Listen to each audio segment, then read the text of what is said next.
आजादी दूंगा, तुम मुझे खून दो मैं तुम्हें आजादी दूंगा. असे म्हणणारे नेताजी सुभाषचंद्र बोस, असे म्हणणारे नेताजी सुभाषचंद्र बोस. स्वराज्य हा माझा जन्मसिद्ध हक्क आहे आणि तो मी मिळवणारच. स्वराज्य हा माझा जन्मसिद्ध हक्क आहे आणि तो मी मिळवणारच.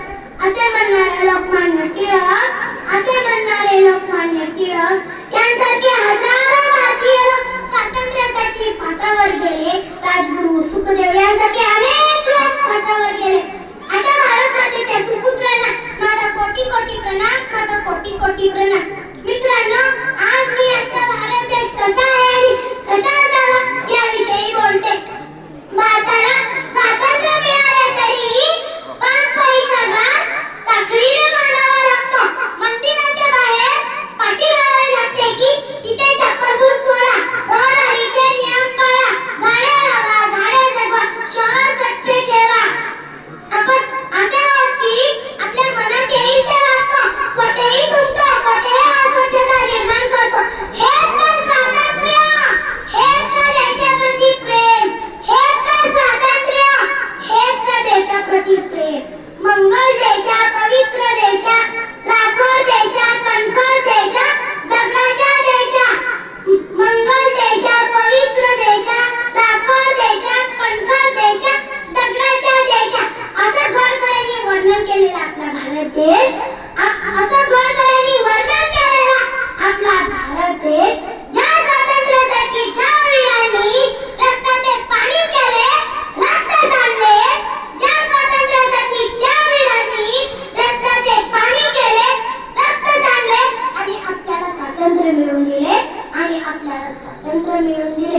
मित्रांनो, आपल्या सगळ्यांना माहितीच आहे की जो पहिला भारतीय चंद्रावर गेला तो राकेश शर्मा. जेव्हा राकेश शर्मा चंद्रावरून माघारी आले तेव्हा त्यांची भेट इंदिरा गांधीजींशी झाली. तेव्हा इंदिरा गांधीजींनी एक प्रश्न विचारला, राकेश शर्मा, जेव्हा तुम्ही चंद्रावर गेलात तेव्हा तिथून तुम्हाला सर्व देश निरनिराळे दिसत होते, पण आपला भारत देश कसा दिसला? पण आपला भारत देश कसा दिसला? तेव्हा राकेश शर्माने असे एक उत्तर दिले की सर्वांचे मन भरून आले, सर्वांचे मन भरून आले. ते बोलले की सारे जहां से अच्छा हिंदुस्तान हमारा, हमारा सारे जहां से अच्छा. अरे आपला देश आहे सारे जहां से अच्छा. तुम्हाला एक उदाहरण सांगते की एक कोरं ते जोपर्यंत सुंदर दिसत नाही की एका कलाकाराने त्याच्यावर चित्र काढून ते रंगवत नाही तोपर्यंत कोरं पण सुंदर दिसत नाही. तसंच आपला भारत देश तर वीरांच्या रक्ताने रंगला आहे. आपला भारत देश तर वीरांच्या रक्ताने रंगला आहे. वीरांच्या रक्ताच्या थेंबात थेंबाने रंगला आहे. वीरांच्या रक्ताच्या थेंबात थेंबाने रंगला आहे.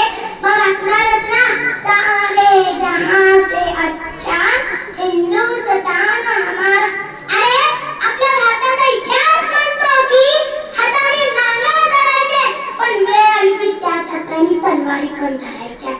आपला भारताचा इतिहास म्हणतो की हाताने नांगर धरायचे पण वेळ आली की त्याच हाताने तलवारी पण धरायच्या.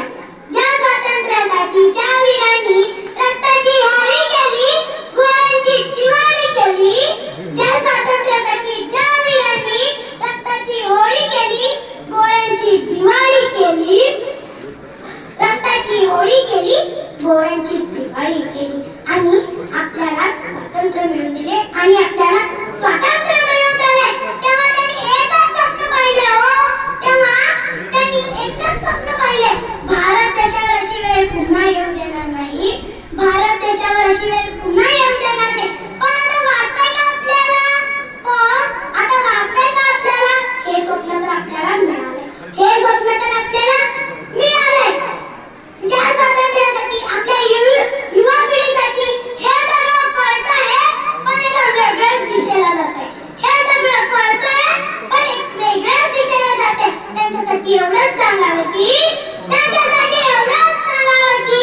ज्या स्वातंत्र्यासाठी ज्या वीरांनी रक्ताची होळी केली, गोळ्यांची दिवाळी केली, ज्या स्वातंत्र्यासाठी ज्या वीरांनी रक्ताची होळी केली,